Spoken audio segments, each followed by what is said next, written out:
Hello everyone, welcome back to the Glassman's world. So, I do believe that I found out the microphone that I thought was working is actually coming from the webcam.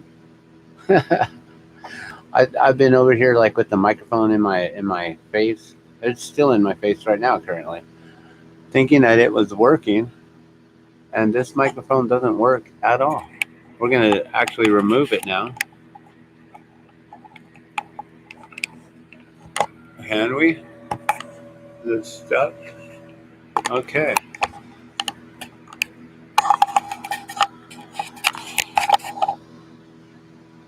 All right. So now let's see if we can set this up again the way it's supposed to be.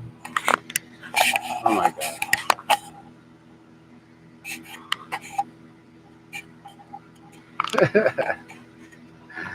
Oh man, I make you guys get sick over here. All right. Oh, oops. So I think that'll work. That's pretty good. Let's get this train rolling here. Hear the train rolling. So we'll see if this works. So I do believe that the microphone is picking up from here, right? Oops. Oh my God. Okay. Can we make this actually sit up straight? Come on, man. What you doing?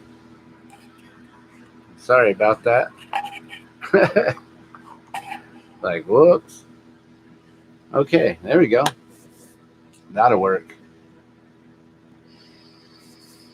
All right, so I do believe that you guys can hear me. The microphone is right above me. Apparently, it is the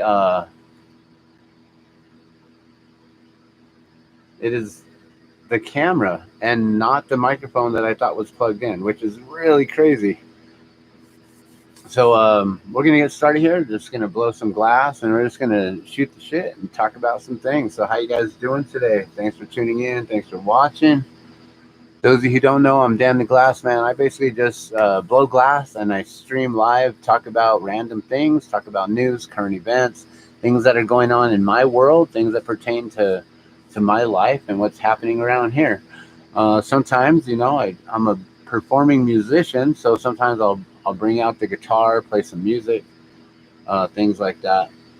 Recently, I've been following this crazy situation with the Tofia Chew incident, which is that situation is really crazy, and it's a little toxic and a little out there, and it's like, whoa, a little bit too much. A little bit much, a little much there. It's like, whoa, whoa, whoa.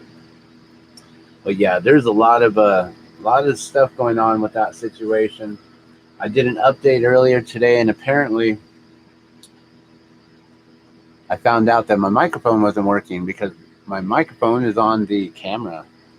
So let's get started here. I'm not sure exactly what we're going to make, but I do want to put together this rod here real quick. So we're just going to get this rod. Let's see, do we have more? Got another one right there. We got more. Got another little baby one right there. I don't really need to do this. I just figure we're just messing around. Well, I'm not really messing around. I'm going to actually make something. I'm going to make something worth my time here, my energy and effort.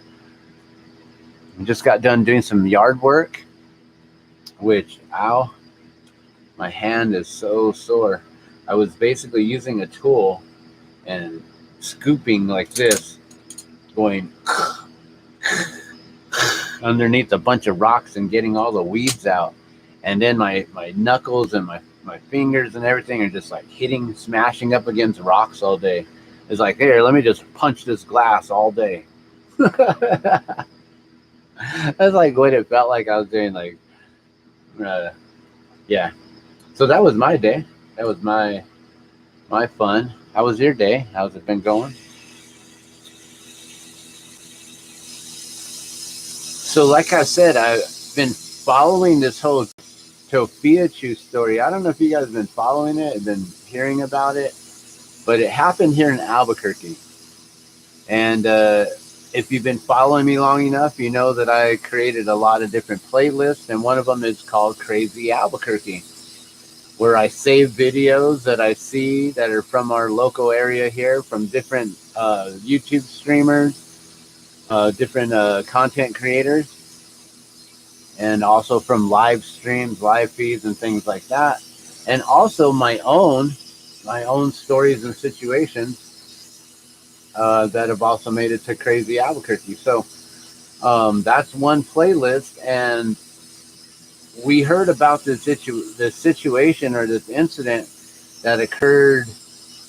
Gosh, it's been about a week now, and an individual was taken out by a firearm,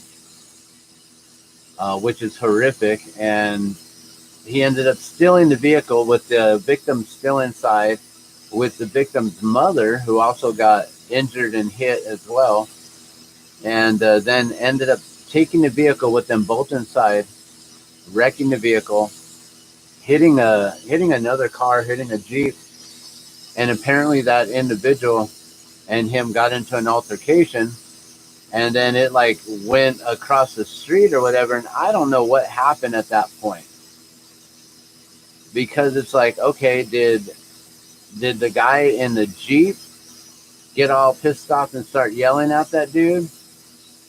Because he, if you guys don't understand, that he turned into a spot that there was no place to go. He turned into a driveway to a water tower. Like, there's no street, there's no parking lot, there's no place to be. I don't know if he was like trying to duck out and hide behind the trees that are right there, like up on the, like there's a little bit of a driveway, but pretty much as soon as you pull in right there, you got to like curve to the right. And it, to me, it seemed like the individual, the suspect, pretty much made a quick left turn cutting into that driveway and cut off the Jeep. And I think the Jeep probably T-boned the vehicle at that point, sending them into the driveway there, and the Jeep also was in the driveway.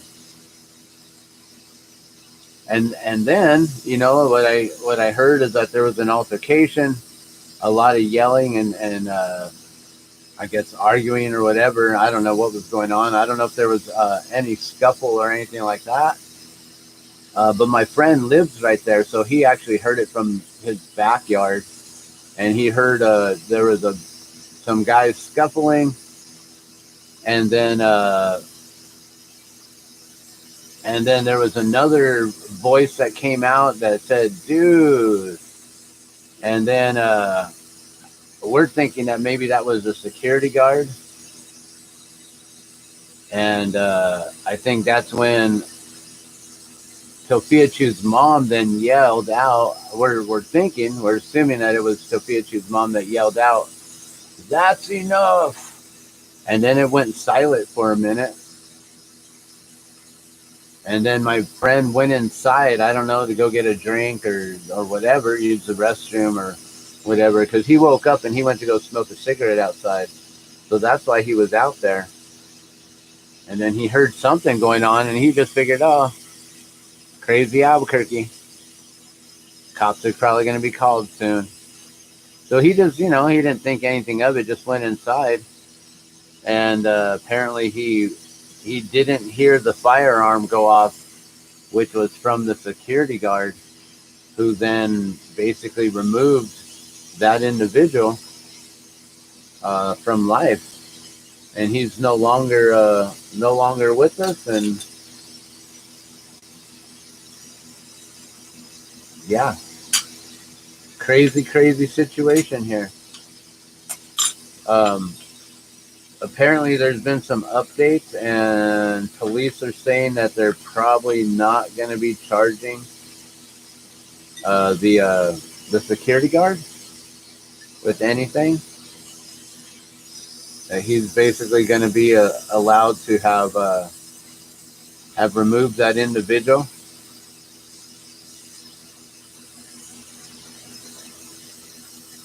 So I don't think there's any sort of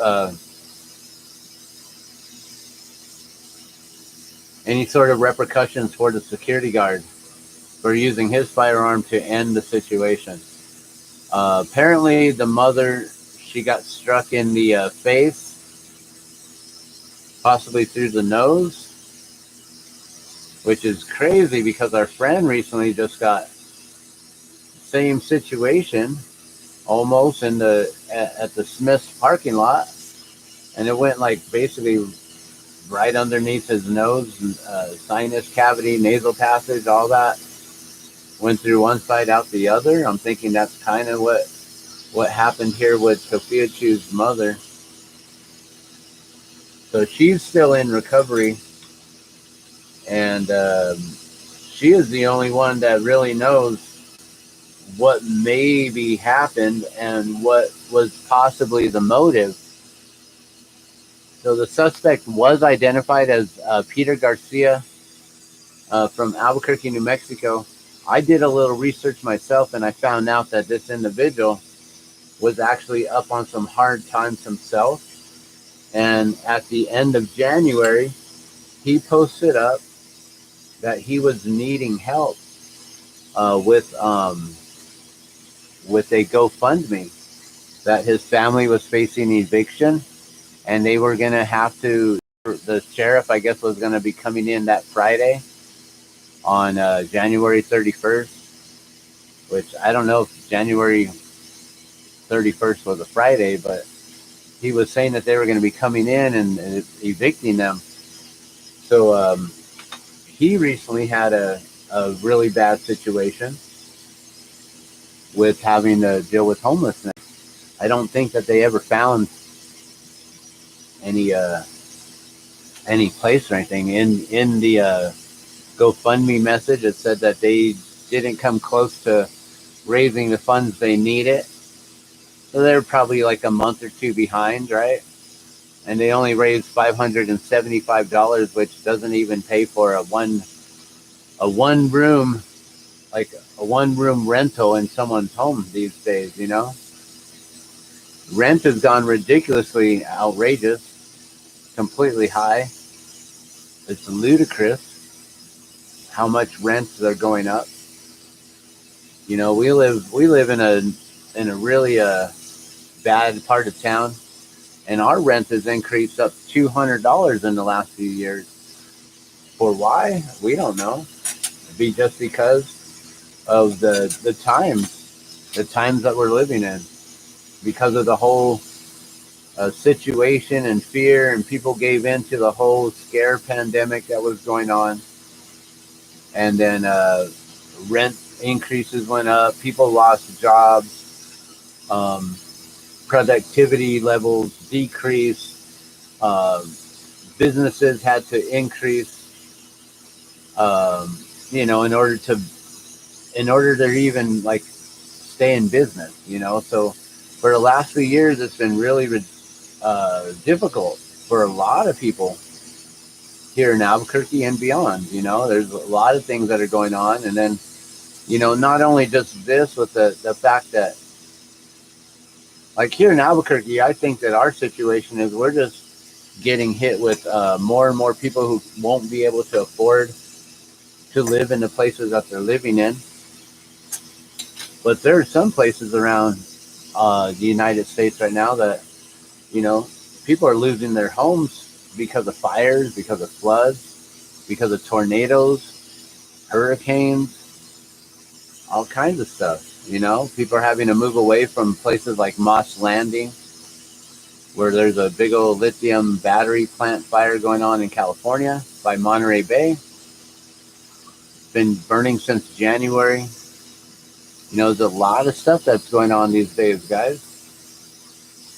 And it's getting more and more difficult for people to really keep themselves sustaining in the paradigm that we know. So what's going to happen soon is that this whole paradigm, I mean, it's been changing, and it's going to continue to change into a whole new way, whole new world, a whole new world, a whole new special kind of rules. So yeah, so we, we're living in some crazy times these days, and life's been difficult. You know, I personally, I feel it all the time. You know, after Christmas, every year my sales diminish. You know, I sell a lot of stuff, between, springtime up until Christmas. And then once Christmas hits, it's like everyone finished up all their shopping for the year and for a few months. And so my glass business, it basically tanks during the winter time. And then, I have a lot of side hustles that I do, where I do yard work, house cleaning, organization for individuals, managing Airbnbs, doing car detailing and things like that. And even those situations will slow down on me. A lot of people don't need their yards done, right? I mean, people still, they might need their car details, but I personally prefer not to do car detailing in the wintertime when it's freezing cold. Just a personal preference of mine. It's not like I have a garage that I can take the vehicles in and stay warm or anything like that. So yeah, car detailing goes away, yard jobs go away, and then house cleaning. I don't really have too many clients that ask me to do any house cleaning or organizing. And then the Airbnbs that I was managing, they got, someone moved in, a relative. There was actually only one Airbnb that I was managing recently. I've helped several in the last 10 years, but recently I was helping to manage one for, I would say, about maybe 2.5 years.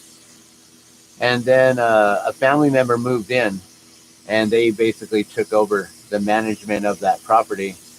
And so my services were no longer needed at that point, but that was no big deal to me because I had a lot of clients that I had to push aside, a lot of um, potential clients, because I didn't have the time to get to them. So, I have a list of individuals that have called me up and asked for my help. And eventually, if I can get to them, then I will. And if not, then I'll let them know that I can't. So, wintertime gets a little bit rough. And so I can understand if these individuals don't have other means and other ways to make money, if they don't know how to hustle, which my whole life has been a hustle. I think I've learned from my parents on how to try to make ends meet. My mother being homeless, and me and my brother having to live homeless with her for a while. We learned about things like going to the shelters, but then you'd have to wait in line. You have to get there early, or you'd lose your bed. It wasn't guaranteed just because you had children, you know. Waiting in line at the local Salvation Army so you could get yourself a meal. Maybe they'd have some nice deep fried chimichanga, some burritos or something like that. Which that's what I remember from the Salvation Army was these. They kind of reminded me of Allsup's burritos. So we'd go and we'd get those. And then I remember my mom would go to the plasma, the blood donation places, right? And what I remember, which is kind of crazy, being in California, we would go to the plasma place, and my mom would go inside, And I remember me and my brother, we would just stay outside in the car.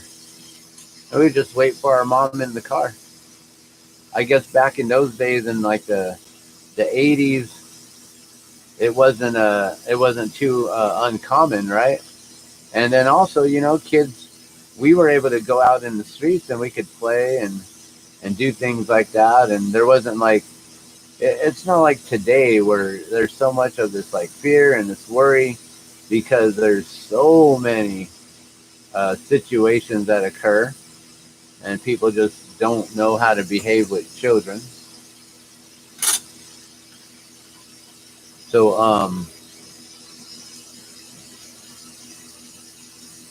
so yeah, I remember when we were young, me and my brother, we would just hang out like in, like kind of like in the corner of the parking lot, like where the planters were, and we would just be sitting there playing in the dirt, digging, playing with rocks. Maybe we had some cars with us or something.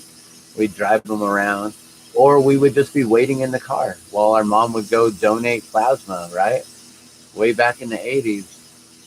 So these are the things that I remember that like you would have to do and hustle if you were homeless. It was pretty rough to be homeless as a child and to have to like just bear with that situation and not really have any, you had no say. You just kind of went with it. You didn't know what was going on. You just knew that you were with your mom and you no longer had a home and no longer had a place to live. So yeah, I can understand how those kind of situations, they can get so rough and to the point where they can drive a person crazy to do some really insane things. So I don't know if that is what occurred with this individual, the suspect, and what happened, but there's a lot of speculation going on about the brother. He was caught texting a 15-year-old, a minor, and that individual uh, let the brother know she was only 15, and I'm guessing it's a she. I don't know. It could have been a male posing as a female, posing as a minor. I don't know. I don't know this individual. I just saw that this person went by the name of Miss Chocolate, and that this person was said to be only 15 years old, which is pretty wild. And then he went to jail, apparently, I think, for these accusations. I believe he was booked. We could probably look up the records here locally here in Albuquerque, but I would have to know his birth date, and I don't know. I don't think I would need to know his social, but I think I would definitely need to know his birthday to be able to find out any sort of information on booking in the Metropolitan Bernalillo County Metropolitan Detention Center, or BCDC. So it seemed to me that the individual, the suspect, had a Subaru Forester, purposely parked it right in the middle of Montgomery Park, which, if you don't know, Montgomery Park is a pretty big park, and you don't simply just drive a vehicle right into the middle. It's not like he accidentally popped the curb and then just like, oops, I crashed my car right here. It's not running anymore. Let me just abandon it. No, this individual drove his vehicle all the way up into the middle of the park and parked it right there and then abandoned it. What's up? Okay, me and Daniel just went to the mail. Okay. That dog across the street literally almost got hit by a car trying to chase us. Are you okay? Yeah, we're fine, but that's not cool. That dog literally lunged into the street to try to get, when me and Daniel were across the street. Okay, what is that one dog that was with people out there, the black and white one? Yeah, that looked kind of like a Labrador? It's not a Labrador, it's something else. It's almost maybe a pit bull, maybe. I don't know, but that's not cool. That dog cannot be doing that. Yeah, no, you guys gotta be careful and pay attention if there's dogs out. So thank you. I saw the dog come out and I was like, okay, whatever. Oh my God. And then I saw it looking at us here. And then I saw him try to jump into the street. Yeah, because he was probably on his bike and he saw a little thing going fast. Exactly, babe. So I got home as soon as we can, but still, like, what the frick is that dog doing out there? And who the hell dog is that? You can't do that. There's gonna be kids. So out. is the owners out there with the dog? I don't see no damn owners. Is it out? Yeah. Well, you can call the animal. Let them know that the dog just came and tried to attack you and a 5-year-old. That's the best that you can do, and just have that dog get picked up. Yeah, okay, because the kids are going to need it. What time is it?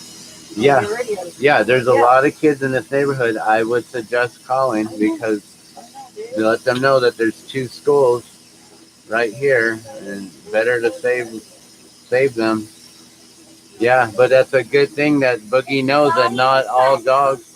I know, Boogie. It's good that you know that not all dogs are nice and they will attack you.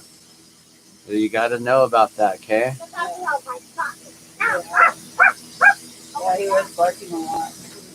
Yeah, well, I'm glad that you guys are safe. And holy shit.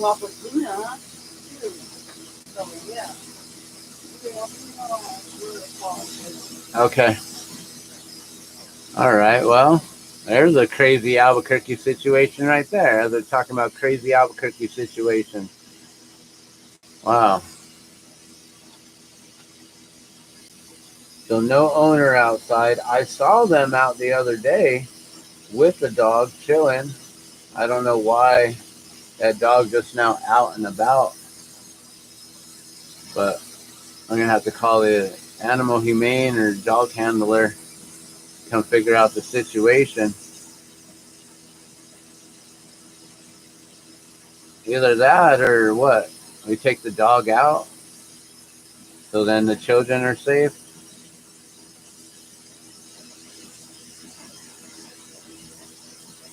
Not cool. I don't like being in these kind of situations.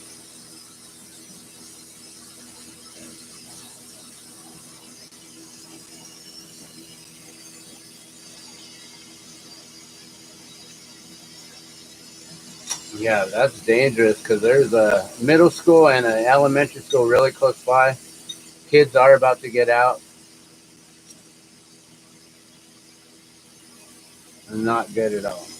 Not a good situation. So hopefully we can get the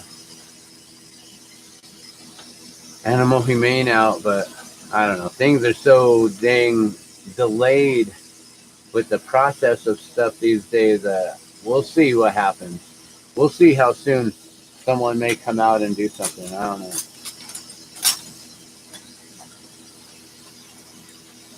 All right, you guys. So I don't know what I was talking about. That's kind of a intense. I almost want to go take a look outside real quick. Give me a second just to see what the situation is like. I'll be right back.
I totally forgot I was live. I went to go check out what that situation with the dog. Oh my god.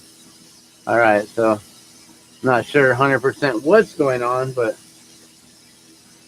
not a good situation.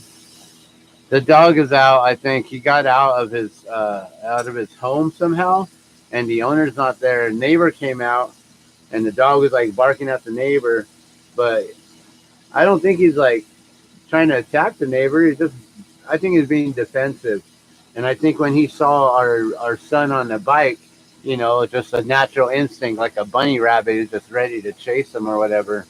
But he tried to come across a busy street, almost got hit by a vehicle, and that's not a good thing. So, yeah, I think everything's okay. I don't know if that dog's gonna really do anything. He might like try to run up to someone to try to scare them, because I think he's just protecting his home, and the fact that he got locked out, he doesn't know what to do but to protect the whole entire perimeter on the outside. So I understand, but at the same time, they're not coming after my 5-year-old.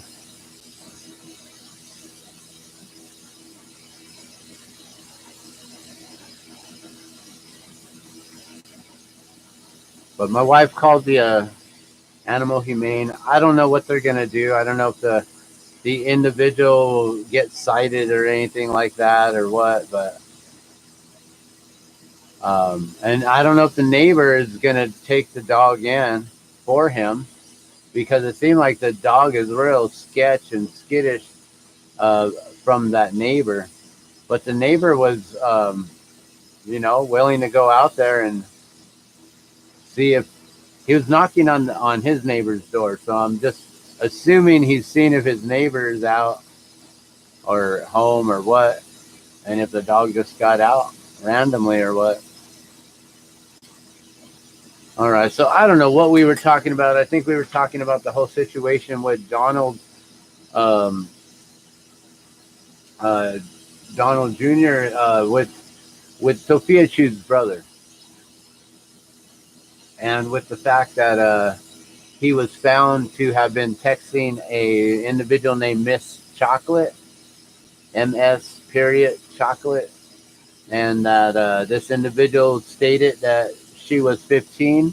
Now, whether or not this is an actual she and an actual minor, we don't know, but I believe so, because I do believe that Sophia Chu's brother did get put into uh, jail for that, unless it was for something else. But he was recently released, and I don't think it was like, I don't know. I'm gonna have to actually research that.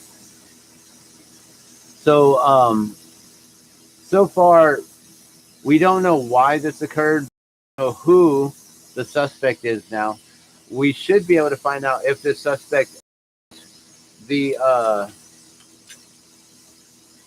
the Subaru Forester that was left in the Montgomery Park, or not, or was it also stolen, used for a crime spree? I am not sure. Did this individual go and like try to collect a whole bunch of money in some really, really wrong ways, some shady ways?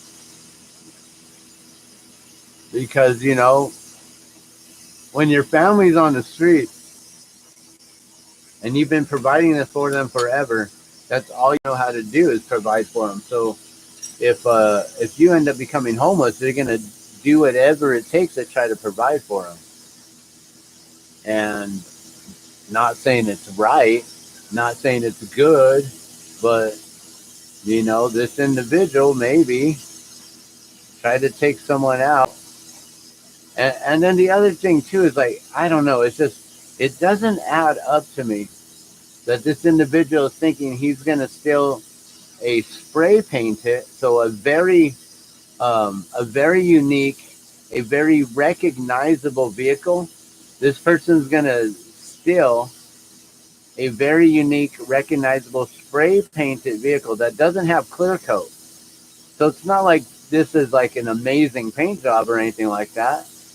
This is a vehicle that looks like it's trashed out and people have been living in it. So for someone to want this vehicle is a really, really, like, it's not something that most criminals would go after. They would prefer, like, you know, a Escalade, you know, like some sort of like a Suburban or like, you know, even if it was a Honda Prelude, he's not going to want like some weird, crazy spray painted one that people are living in, all trashed out for the value of the vehicle. And that's the thing, is that APD has got everyone thinking that that's what it is. They simply wipe their hands. Okay, well, that's done. Nothing to really investigate anymore. Let's just call it as that, and that's it, right? But the reality of the situation is there's a lot more to this than what they're saying.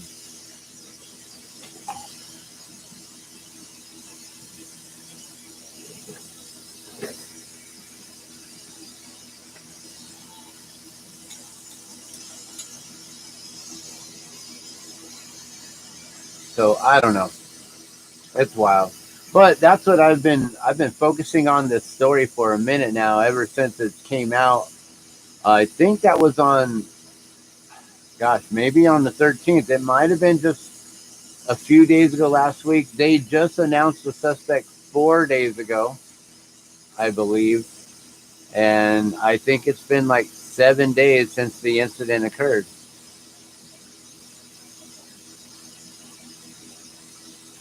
At the end of the month, I do believe that I will actually be at Montgomery Park. Now, I recently broke my phone. That's one of my updates. So I can no longer use my phone for live streaming. So anytime I'm out and about and I see something, I'm like, oh, I should film that. Like, oh, no, can't film it. Phone's done. So I don't know if I'm going to have a new phone by the end of the month.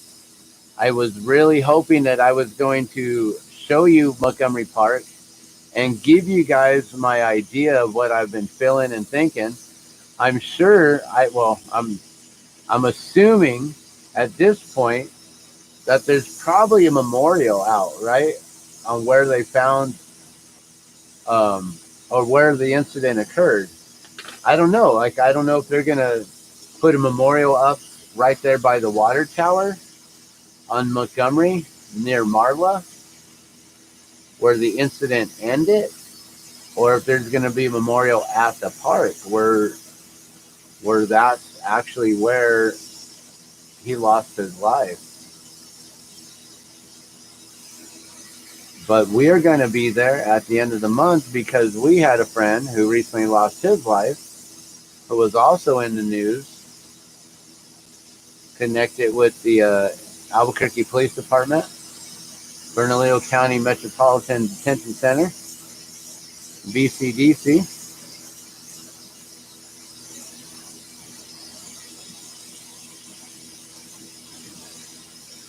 And we're going to be doing a celebration of life coming up here soon.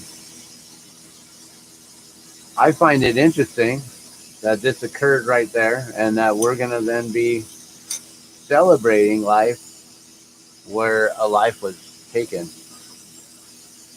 just recently. I kind of want to tell everyone on what's going on and that probably we should relocate. But I believe plans are already set. People already got it set up. And last time when I tried to make any sort of suggestions and things, people thought that I was being ridiculous and like and making the plans more difficult than they need to be. I was like, I'm not trying to make anything more difficult. I was trying to make it more easier and manageable. So I don't think I'm going to be saying anything to anyone. They'll just have to find out for themselves, you know, I guess. I don't know. I guess I can say something. I guess I can post it up. I don't know. Does it really matter? I don't know if things are still taped off there with like crime tape or not. I'm sure that's kind of been pulled down at this point, but I don't know. That's why I was actually hoping to go there like a few days ago and see what the scene was looking like and kind of show you the route that I believe he may have taken, but I'm not 100% because I don't know exactly where they were parked and all this stuff, but pretty crazy. And yeah, so one of my updates is that my phone is no longer. What's funny is I can still answer calls, but I can't get into my phone and access it and I can't text anyone out. I can't even put my passcode in to get into the screen. I'm like, okay, whatever. So yeah, my phone is done and I cannot use it to do any live streaming. Hopefully I could get one soon. Let's see, some other recent news. We recently got a vehicle. It's been about 2 years, maybe even 2.5 years since we've had a running vehicle. And this is going to take a little bit of some finances to get it fully going 100%. It needs a little bit of repairs, but I got it for an excellent price at under $1,000. And I don't know if you can really beat that these days, especially with all the pricing going up these days.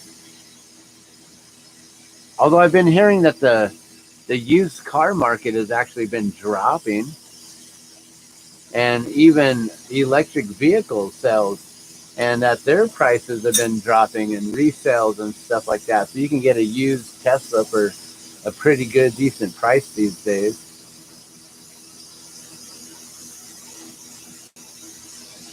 And just so you know, I got me a hoodie on. Sorry about that at the earlier part of the video. The camera just fell and I was like, oh, good thing I have some pants on.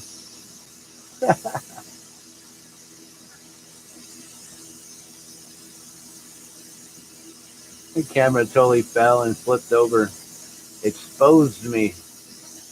I was exposed.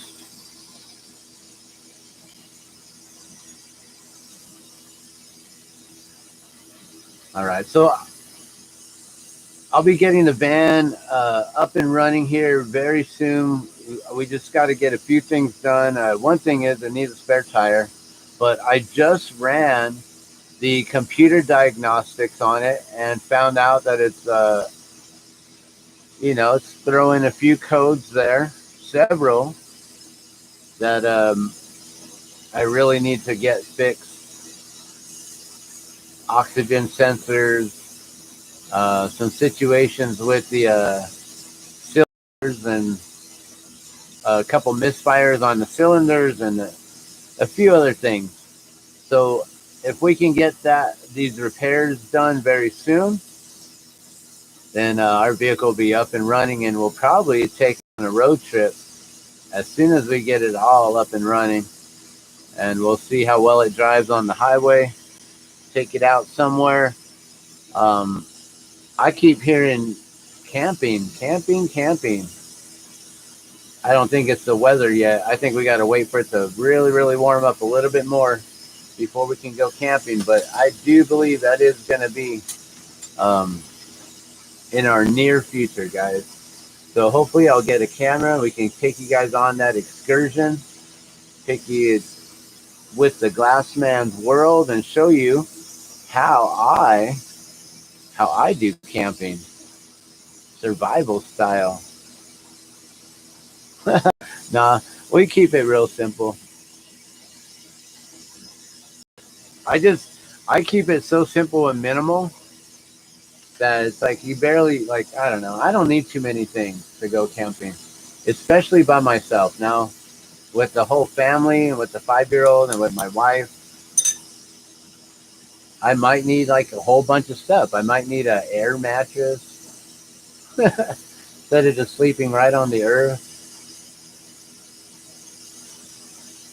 We might need some extra things.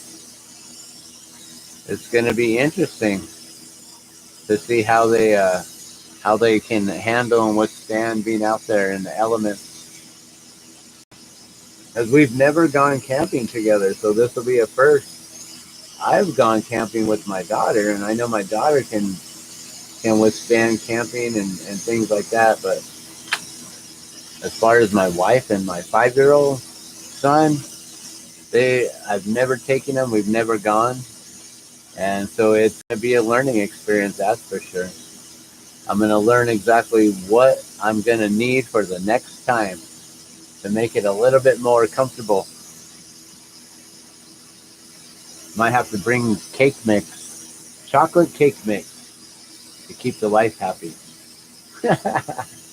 Gonna bake a cake while we're camping out.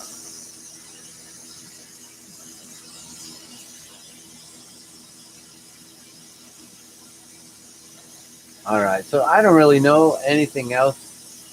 Let's see, more things that are going on.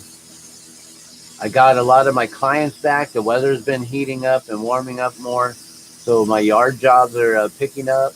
And I got some house cleaning jobs now. I got a new client actually recently that I'll be helping every Monday, and she likes to have me doing some inside work for her. Working on we've been cleaning out the refrigerator. I cleaned off her stove that hadn't been like cleaned as well as I cleaned it in probably like 9 years, she said.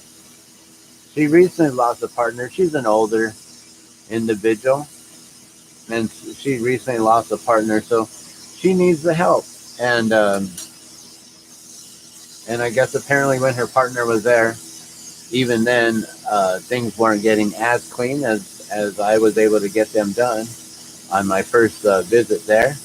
And she's asked me to come back now, which is really awesome. What's cool is she has a backyard that has a lot of open space, and she's thinking that maybe I can set up a garden back there. So that's pretty cool. The only issue is she is literally like planning on exiting this world here soon. And I don't know, like to me, she seems like she's in decent health, but I don't see her every day. I see her once a week. And I don't know. I don't see that she's going to go anytime soon. I can feel the energy and the vitality that's still within her. But everyone has their own time, right? So it's going to be kind of harsh if I'm still working for her and then she ends up departing, that's going to be another situation very similar to what I was in last year with my friend who passed away. Except I won't be as close to her as I was with him. So it's just an interesting situation to have to deal with. But this is what devotional service is all about, being able to help others out and get them through life and able to make life a little bit more easy, a little bit more livable, more comfortable. All right, well, I've been on for about an hour. I figured there'd be some people who might be coming on, but then again, I forget people work their 9-to-5 jobs, and I'm probably at a time when not too many people are done working. They probably haven't even gotten home from their daily commute from their 9-to-5. I was going to say something else, but I don't want to sound mean to those who have to have a 9-to-5.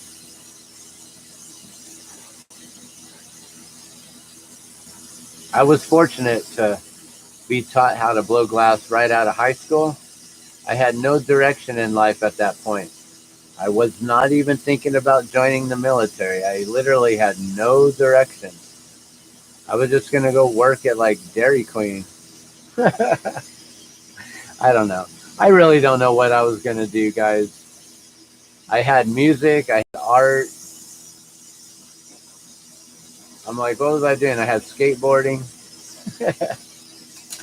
Like, what was I doing back in 94, 95 when I first started blowing glass? I was working at Party City. I was just a stock boy, stocking the shelves at a store. And then I got hired on by the owner of Party City to go work for him at the jewelry shop. And that was cool. That was the first time I ever learned how to do torch work. I got trained on how to be a jeweler from zero experience, just working at Party City, and then voila, bam. All because of my work ethic. The owner of Party City said that he liked my work ethic, and he liked the way that I worked, and just kept myself busy. I didn't need a supervisor pretty much, and he hired me on. He thought I was trustworthy enough with 50 to 100K worth of jewelry, gold, silver, diamonds, platinum, all kinds of stuff.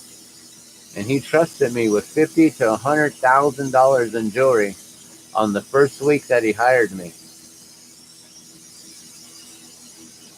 Pretty cool, huh? I'm sure that the vehicles had to have been set up with trackers, right? That's kind of crazy. Ooh, that's a nice spiral right there. Look at that one. That one's like nice and big, and it's like that's a really cool spiral there. Oh, where are you going? Where are you going, Spiral? Spiraled out.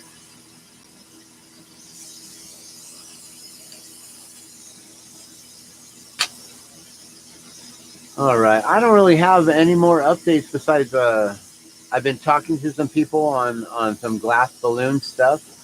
We're going to be getting some glass balloons hopefully into a couple festivals here now in the near future in the United States, and working on some wholesale accounts. Got my retail still going. It's literally 4:20 right now. My phone is letting me know, as you can see. Can I? Yeah, I was able to access my phone. Can you see that? Look at that. Crazy broken screen. How fun. Look at it. I can't even access it. I can't push it up to get into my security. Security. So I can't even enter my PIN. I cannot access my phone at all. But I can accept phone calls, and I can turn my alarm off. So I still have an alarm that goes on and off. That's good. So it can still wake me up in the morning, which I was really worried about. I was like, oh man, I'm going to have to wake up at like 3 and just stay up all night. But no, now I can sleep in if I want to or need to. And sleeping in to me is like, 5, 6 o'clock in the morning.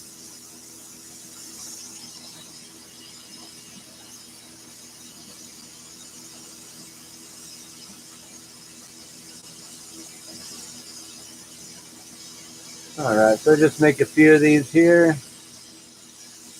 Pushing them in extremely crooked on purpose.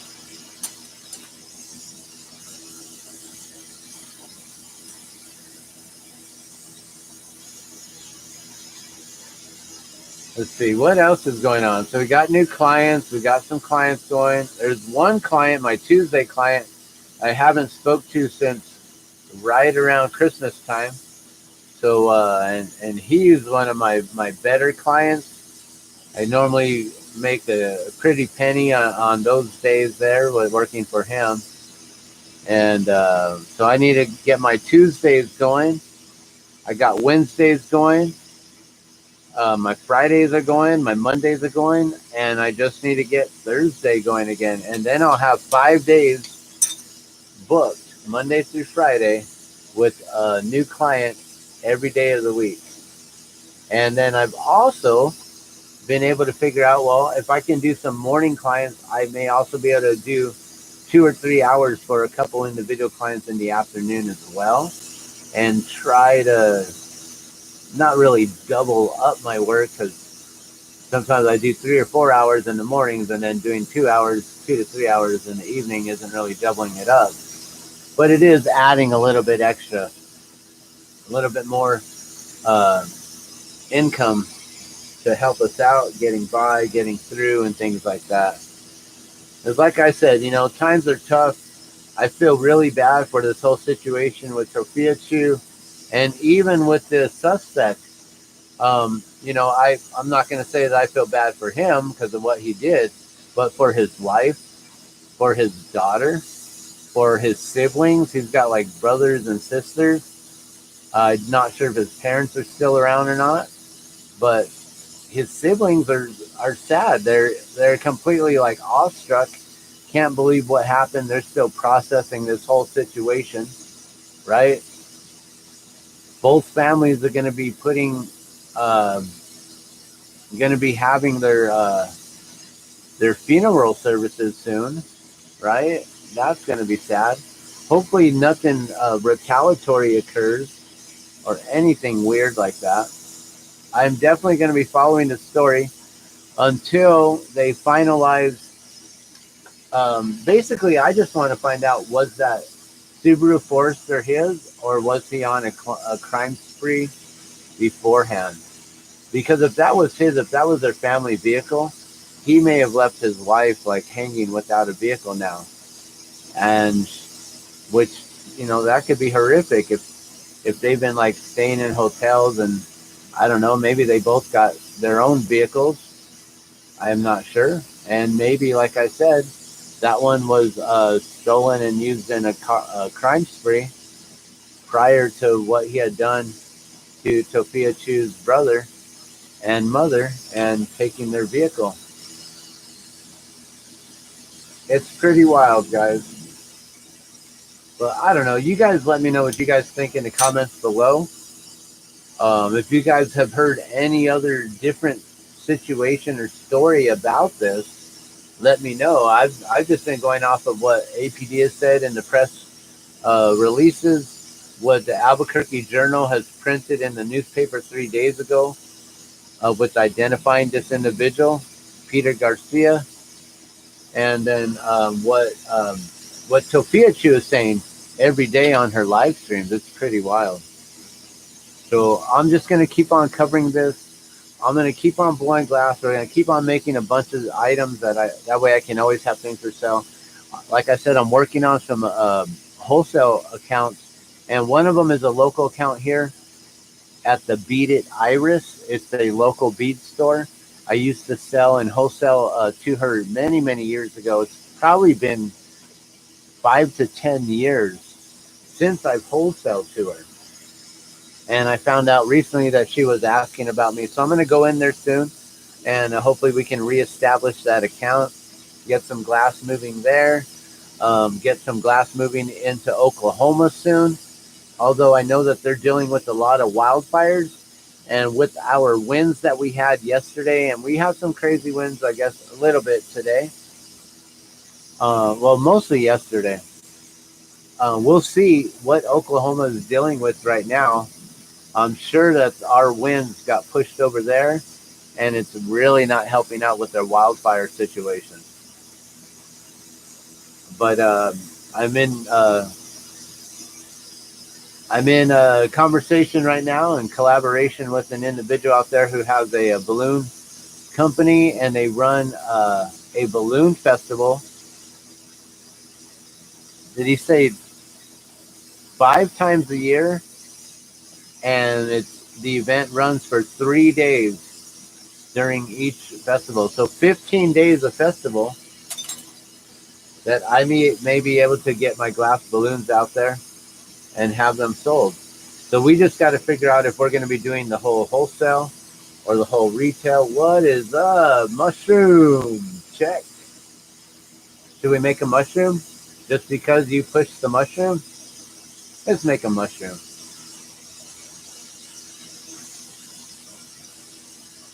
Here, let's do this right though.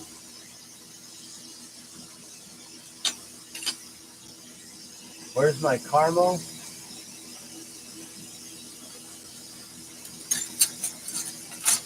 Uh-oh, am I out?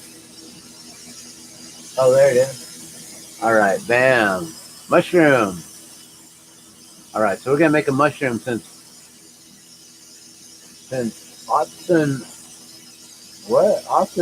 Ozlapas is here. So let's do it up. We'll make a mushroom real quick. So I'm gonna just use my glass right here to pull a stringer. We're just gonna attach it real quick and just form a real quick stringer just like this. Boom. And then we're just gonna snap it off because these aren't fused together. It's just like kind of attached or adhered. So then we just snap that off. And then let's get a little bit of blue right on this butterscotch or caramel, whatever color it is. I don't know if it's butterscotch or if it's caramel. Oh, it has a tag though. I could actually find out. This is butterscotch. All right, so now we're gonna take this and we're gonna make it look like a perfect psilocybin mushroom, blue cap with a butterscotch stem. All right, this is for you, Otson. And how you doing today? So I was just about to go. I was gonna let you guys go. I've been on for an hour now talking about some things with the Sophia Chew incident, and then also just some updates in my life with the Glassman's World here, things that are going on, some wholesale accounts, retail glass, new stuff that's been going on in my life, and yeah, and then even we had to deal with the dog across the street who almost attacked my wife and 5-year-old just a moment ago. I had to step away from the camera, and I forgot I was live for a minute. What? You got a red Max? That's dope. And an Alpha. Cool. I didn't know you were a glass artist. Welcome. Thanks for tuning in and watching. If you're into learning how to blow glass, I'm doing glass lessons here this year for 2025. This morning, I just did a quick demonstration or lesson on how to make spirals, which is what I've been making here. This is actually the one that we did this morning, which has got the little spiral color in there. And, it's a simple, I think it's like a 17-minute, 20-minute demonstration real quick this morning. These are the things that normally take me like, 2.5, 3 minutes to make. I sell them retail for $5, and I go even cheaper or less, more affordable when you get them at wholesale. Basically, I can do my my mushrooms, these ones here, at 50 of them for $100. That's my minimum wholesale if you want to get that. And these easily sell for by themselves. You don't even have to do anything with them. They will retail by themselves for $5 to $7. You could probably even sell them without a cord, without the necklace, for $5.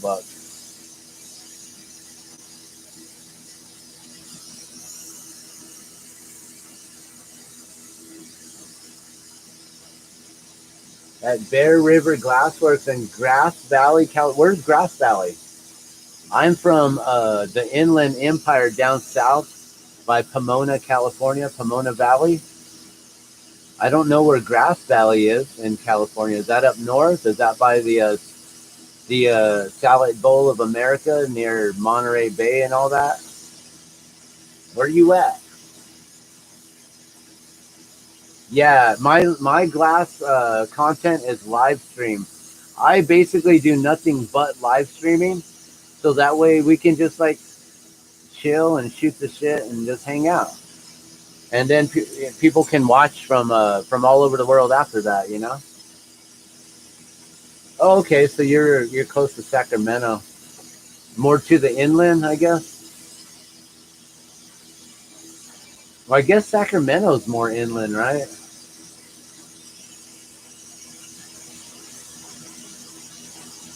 Oh, you're from Washington. Cool. My glass knowledge comes from Eugene, Oregon. So my glass comes from up there in the northwest. I was taught by an individual named Brian Bentley. We were best friends, good friends in high school since freshman year, since 1990. And 5 years later, we became glassblowers. He became an apprentice up in Eugene, Oregon. Took a 1 year apprenticeship, but he only got through 6 months before some personal situation occurred, and he had to move back here to Albuquerque, New Mexico, where then we became roommates. And he told me if I were to invest in the equipment, that he would teach me everything that he knew. And at that time, 6 months of apprenticeship, he knew a few things. He knew how to push mushrooms, how to make spirals, how to make flowers, how to do inside out work, how to pull a sock, which most people don't even know how to do these days. New school glassblowers do not know how to pull socks, which is a really hard, extremely technically advanced, ridiculous. And these days, I don't even know if it's worth it, because now we can do blow-ins. But pulling a sock, if you can pull a sock, that just means that you're a badass. just saying. And I learned how to do that as one of my first things back in 1995. So when I started blowing glass, there was an individual named Lewis Wilson, who's world-renowned glass artist, amazing glass artist. He's known for all of his Indian dancers, the Native American eagle dancers, and things like that. Kind of almost look like glass kachinas. And man, he is so amazing at what he does. There's a mushroom for you. Real quick and simple. So I actually put out a video many years ago on the very first YouTube channel I put up I think it's called just Glassman TV. I don't think it's The Glassman. I think it's Glassman TV. And on there's a video. It's like how to make a mushroom in I think it's under 2.5 minutes. And it was a real quick demonstration, and just to see how fast I could do it. And then also to put a public challenge out there to the world, to all glass artists around the world. Can you make a mushroom pendant quicker than I did on that video at 2.5 minutes? Now, I did use a 12.75 millimeter rod, not the 16 millimeter that I used here. So it's a lot smaller, right? So it heats up a lot quicker. And then here, we'll make what should we make? We'll make another one. We got a little bit of mushroom still there. We'll add a little cobalt to the tip here. And by the time that this one's done, I'll be able to show this one off. So that one's got a lot of cobalt. This one, I'm going to add just a little bit of cobalt. And then I'm going to have to let you guys go so I can go pick up my daughter from school. I just realized my 4:20 alarm went off. I'm like, wait, I got to get going here. I can leave by 4:45 and be okay. So we got 15 minutes at the most, but I'll be done before that. So, want to start your timers? I don't know. We're at 1:20 and 40 seconds. Go. All right, let's see how fast this goes. 1:20, 40 seconds. So I also put up a challenge recently on this channel, The Glassman's World, for glassblowers all over the world to see if you can make a smaller mushroom than I can with all the detail. This is basically building up a mushroom, pushing the stem in, then adding gills on top, adding a dot of color on that, which will become the mushroom cap, adding dots, little white dots on the little red little dot of color, and then encapsulating all of that with more clear glass on top of it. to make a beautiful Amanita style mushroom with the red dots, you know, the Alice in Wonderland mushrooms, the one that you put up there in your comment with the red dots. I have figured out how to make some of the cleanest versions of these. I've seen many glass artists and their style and technique and how they do them. And I do believe I have the best, the cleanest way to make them. And you can watch my videos on how I make them and also see, can you make one smaller and more detailed than the one I have up there? And maybe later on, I don't know, today or sometime soon, I will work on one again. We'll show you how they're made and try to make the world's tiniest mushroom pendant ever. So small, you're going to have to use a microscope. Just kidding. That would be ridiculous. It's like using a little tiny piece of hair glass, like a fiber optic.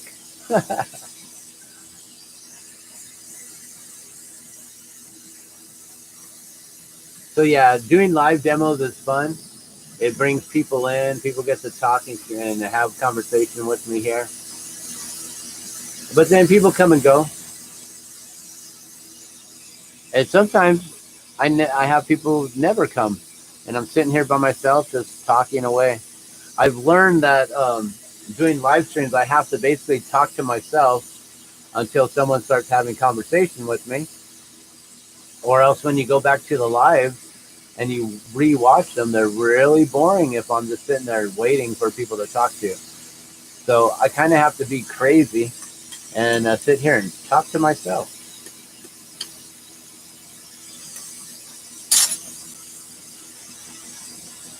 So I appreciate you coming in, Austin, and giving me a little bit of conversation. Let me know about your glass and things. How long have you been blowing glass? Are you still with me?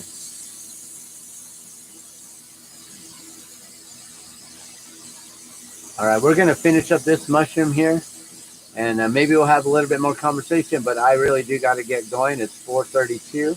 I want to get a little 420 in myself before I get going. And then, like I said, maybe I'll be back later to make the tiniest, the world's tiniest. We're talking the universe's tiniest. I don't know any other glass blower on any other planet, so I guess we could say the universe's tiniest, most detailed mushroom.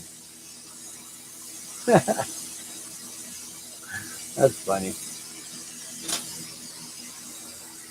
It's such an ego thing, right? The world's, the universe's, the very first. Oh, I have fun with all of it. I really don't care about all of that. I would like to see someone actually beat me at it. I want to see someone make one smaller so I can just be in awe. There's one artist that I think could maybe beat me. I don't know his name, but he's known for making these little tiny micro DNA sculptures that are so tiny I cannot make them because, well, maybe I can. I just have to wear glasses, I think. But also, he has a tinier torch tip than I do. So he might be able to just beat me because of the equipment that he works on compared to what I have. I might have to have a smaller torch tip. But, you know, I've never tried to do a DNA spiral like he does. They're so beautiful when he makes them. They're really amazing when he makes them. All right, so that one's done now, as you can see. Let's see if this one is cool enough to pick up. Woo! Still hot. Woo hoo hoo! Hot potato, a hot mushroom. I would guess that's about 100, and it was like 190. Now it's pushing about 180, 170. Because I can normally touch things at about 180. So it's still about maybe 190, 185, 190. Oh, wax off, Daniel-san. All right. Okay, let's see if I can hold it there. All right, there it is. You can see a little bit of blue on the bottom of the cap, and then it's all butterscotch all the way through top and the stem. And these ones here, these are my 2-color. I said F you to to inflation, and basically I brought my $10 mushrooms down to only $5, guys. You guys can now get these 2-color mushrooms here that I make for only $5. I said screw it, F you inflation. Let's make that happen. So I sell these all day for $5, guys. And then if you want them wholesale, yeah, I can get them to you at wholesale too. But I'm gonna let you guys go. It's been fun chilling, chatting. It's been an hour and a half now. I was only gonna go like 30 minutes to an hour, so we went a little bit longer than I was planning. But I appreciate you guys. Thank you so much for tuning in. If you like this sort of content, hit that like button. If you want to learn how to blow glass and you want to get all of my all the videos, make sure you hit that subscribe button with all notifications. Like I said, we're going to be doing this. Maybe I can start up a schedule to where we can figure out when is the best times to do glass blowing lessons. Comment below and let me know what's the best time that works for you. And I'll do my best to try to make it on that day, that time. Make sure you let me know if it's Mountain Standard Time, Pacific Coast Time, East Coast Time, Central Time, wherever it is. All right. You guys have a beautiful day. I'm Dan the Glass Man. I'm out.